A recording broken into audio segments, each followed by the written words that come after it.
ನೋಡಿ ಶ್ರೇಷ್ಠಿಗಳೇ, ಅಗ್ರಹಾರದ ಅಂಚಿನ ಸ್ಥಳ ಮಂಜೂರಾತಿಗಾಗಿ ನೀವು ದಿವಾನರ ಕಚೇರಿಯಿಂದಲೇ ಕಡತ ತರಿಸಿಬಿಟ್ಟಿದ್ದೀರಿ. ಆಗದೆನ್ನಲು ನಮ್ಮಿಂದ ಸಾಧ್ಯವೇ?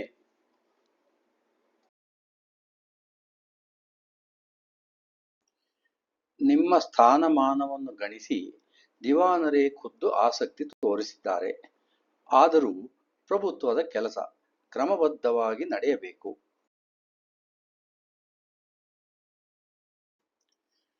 ನಾಳೆ ನಮ್ಮ ಬಗ್ಗೆಯೂ ಕೆಟ್ಟ ಮಾತು ಬರಬಾರದು ನೋಡಿ.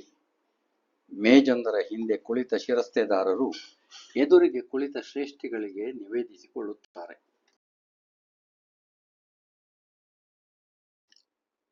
ಶ್ರೇಷ್ಠಿಗಳು ಅವರ ಘನತೆಗೆ ತಕ್ಕ ಹಾಗೆ ವೇಷಭೂಷಣಗಳೊಂದಿಗೆ ಗಂಭೀರವಾಗಿ ಕೇಳಿಸಿಕೊಳ್ಳುತ್ತಾರೆ.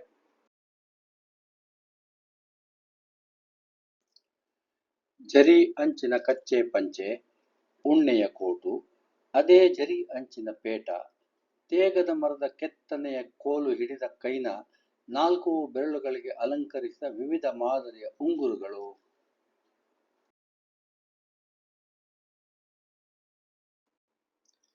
ಶ್ರೇಷ್ಠಿಗಳ ಶ್ರೀಮಂತಿಕೆಯನ್ನು, ಅವರ ವರ್ಚಸ್ಸನ್ನು ಸೂಚಿಸುತ್ತದೆ. ಅವರು ಅಧಿಕಾರಿಯ ಮುಂದೆ ಯಾವ ಭಾವನೆಯನ್ನು ತೋರದೆ ಕುಳಿತಿದ್ದಾರೆ.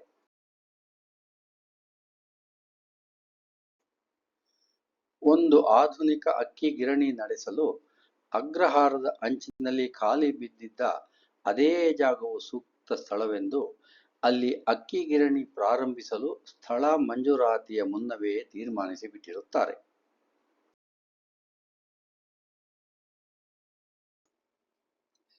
ಅಂತಹ ಉದ್ದಿಮೆಯಿಂದ ಅಗ್ರಹಾರದ ನಾಗರಿಕರಿಗೂ ಸುತ್ತಲಿನ ರೈತರಿಗೂ ಉಪಯೋಗವಾದೀತು.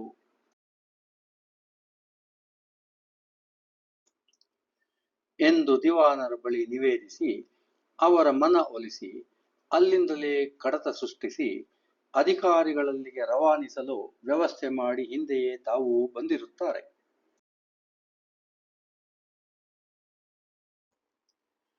ಹೇಗೂ ದಿವಾನರೊಂದಿಗಿನ ತಮ್ಮ ಸಂಬಂಧ ಎಲ್ಲರಿಗೂ ತಿಳಿದದ್ದೇ.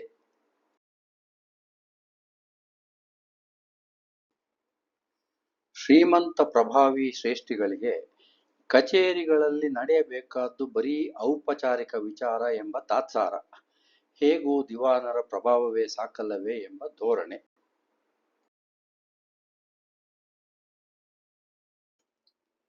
ದಿವಾನರು ಆ ಸ್ಥಳ ಪ್ರಭುತ್ವಕ್ಕೆ ಸೇರಿದ್ದೆಂದು ತಿಳಿಸಿ ಸ್ಥಳೀಯ ಅಧಿಕಾರಿಗಳಿಂದ ಶಿಫಾರಸು ಬಂದ ಕೂಡಲೇ ಮಂಜೂರು ಮಾಡಿಸುವುದಾಗಿ ಭರವಸೆ ಕೊಟ್ಟಿದ್ದಾರೆ.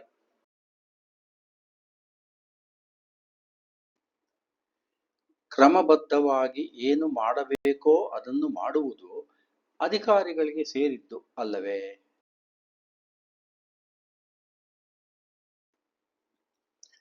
ಶ್ರೇಷ್ಠಿಗಳು ತಮ್ಮ ಗಾಂಭೀರ್ಯ ಬಿಟ್ಟುಕೊಡದೆ ಅಧಿಕಾರಿಗಳಿಗೆ ತಾವು ದಿವಾನರ ಪ್ರಭಾವ ಉಳ್ಳವರು ಎಂಬುದನ್ನು ನಯವಾದ ನುಡಿಗಳಿಂದ ಬೆದರಿಸುತ್ತಾರೆ.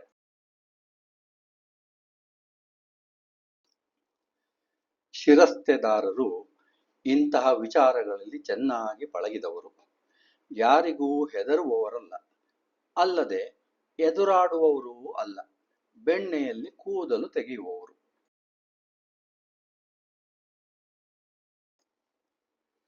ಶ್ರೇಷ್ಠಿಗಳ ಕೆಲಸ ಸುಗಮವಾಗಿ ಆಗಬೇಕಾದರೆ ಅವರು ಅಗ್ರಹಾರದಲ್ಲಿ ಸಂಬಂಧಪಟ್ಟ ಶಾನುಭೋಗರಾದ ಕಾಶಿ ಭಟ್ಟರ ಬಳಿ ಹೋಗಿ ನಿವೇದಿಸಿಕೊಳ್ಳಬೇಕೆಂಬ ಸಲಹೆಗೆ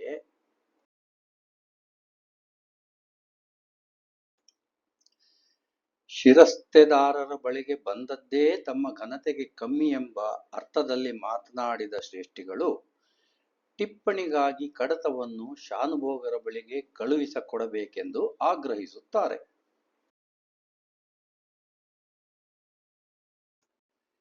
ಎಷ್ಟಾದರೂ ದಿವಾನರ ಪ್ರಭಾವ ಉಳ್ಳವರಲ್ಲವೇ? ಒಬ್ಬ ಸಾಧಾರಣ ಶಾನುಭೋಗರ ಬಳಿ ಹೋಗುವುದು ಅವರ ಘನತೆಗೆ ಕಮ್ಮಿ ಅಲ್ಲವೇ?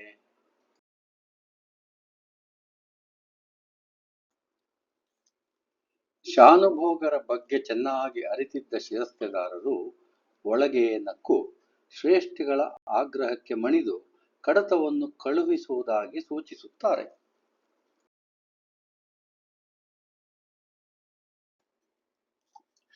ವಾರದ ನಂತರ ಶಾನುಭೋಗರ ಟಿಪ್ಪಣಿ ಹೊತ್ತ ಕಡತ ಶಿರಸ್ತೆದಾರರ ಕಚೇರಿಗೆ ಹಿಂದಿರುಗಿ ಬಂದಿರುತ್ತದೆ. ಶ್ರೇಷ್ಠಿಗಳಿಗೆ ಮುಖಭಂಗವಾಗಿರುತ್ತದೆ.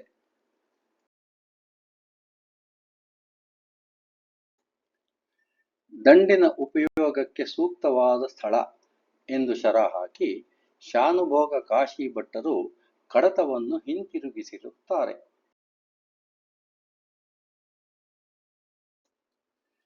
ಅಗ್ರಹಾರದ ಅಂಚಿನ ಖಾಲಿ ಸ್ಥಳ ದಂಡಿನ ಉಪಯೋಗಕ್ಕೆ ಸೂಕ್ತವಾಗಿದೆ.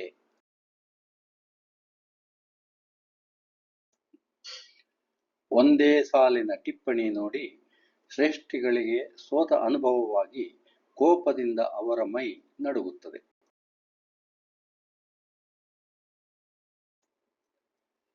ಇಂತಹ ಟಿಪ್ಪಣಿ ದಿವಾನರ ಬಳಿಗೆ ಹೋದರೆ ಅವರು ತಾನೇ ಏನು ಮಾಡಿಯಾರು?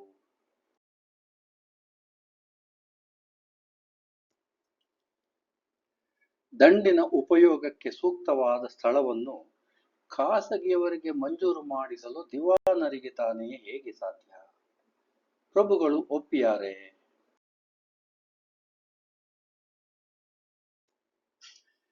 ಏನು ಮಾಡಬೇಕೆಂದು ತೋಚದ ಶ್ರೇಷ್ಠಿಗಳಿಗೆ ಶಿರಸ್ತೆದಾರರ ಸಲಹೆಯಿಂದ ಒಂದು ದಾರಿ ಕಾಣುತ್ತದೆ.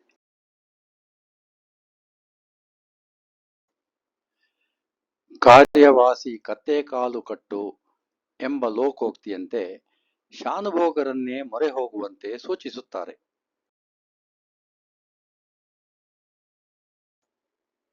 ದಿವಾನರ ಒಕ್ಕಣೆಯಿದ್ದ ಮೂಲ ಕಡತದಲ್ಲೇ ಶಾನುಭೋಗರ ಟಿಪ್ಪಣಿ ಬರೆಯಲ್ಪಟ್ಟು ಜೀವ ಕಳೆದುಕೊಂಡ ಕಡತವನ್ನು ಮತ್ತೆ ಜೀವಂತಗೊಳಿಸಲು ಸಾಧ್ಯವೇ ಎಂದು ಅನುಮಾನಿಸುವ ಶ್ರೇಷ್ಠಿಗಳಿಗೆ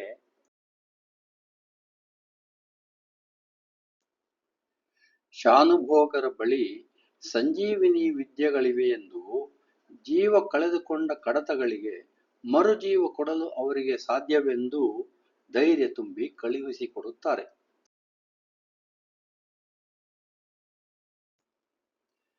ಅಂತೆಯೇ ಶ್ರೇಷ್ಠಿಗಳು ಶಾನುಭೋಗರ ಬಳಿ ಹೋಗಲೇಬೇಕಾಗುತ್ತದೆ.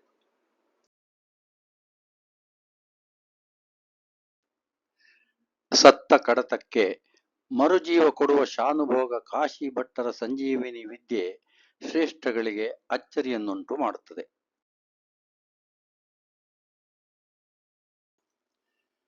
ಶ್ರೇಷ್ಠಿಗಳು ತಮ್ಮ ಪ್ರತಿಷ್ಠೆಯ ಕಾರಣದಿಂದ ಶಾನುಭೋಗರನ್ನು ಕಾಣುವ ಅಗತ್ಯವಿಲ್ಲದೆ ದಿವಾನರನ್ನೇ ನೋಡಿದರೆ ಸಾಕೆಂಬ ಲೆಕ್ಕಾಚಾರ ತಲೆಕೆಳಕಾಗುತ್ತದೆ.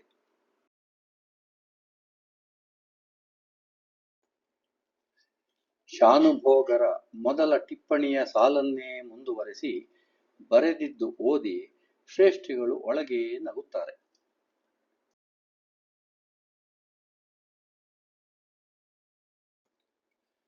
ಅಗ್ರಹಾರದ ಅಂಚಿನ ಖಾಲಿ ಸ್ಥಳ ದಂಡಿನ ಉಪಯೋಗಕ್ಕೆ ಸೂಕ್ತವಾಗಿದೆ.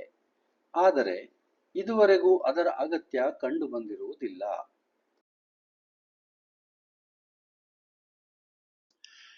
ಎಂದು ಮುಂದುವರೆಸಿದ ಟಿಪ್ಪಣಿ ಹೊತ್ತ ಕಡತ ಶಿರಸ್ತೆದಾರರ ಶಿಫಾರಸು ಹೊತ್ತು ದಿವಾನರ ಕಚೇರಿ ತಲುಪುತ್ತದೆ.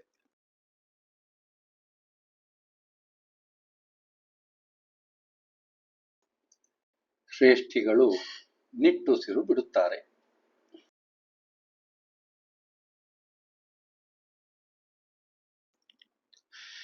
ಈ ಕಥೆಗೆ ನಿಮ್ಮ ಟಿಪ್ಪಣಿ ಏನಾದರೂ ಇರಬಹುದೇ?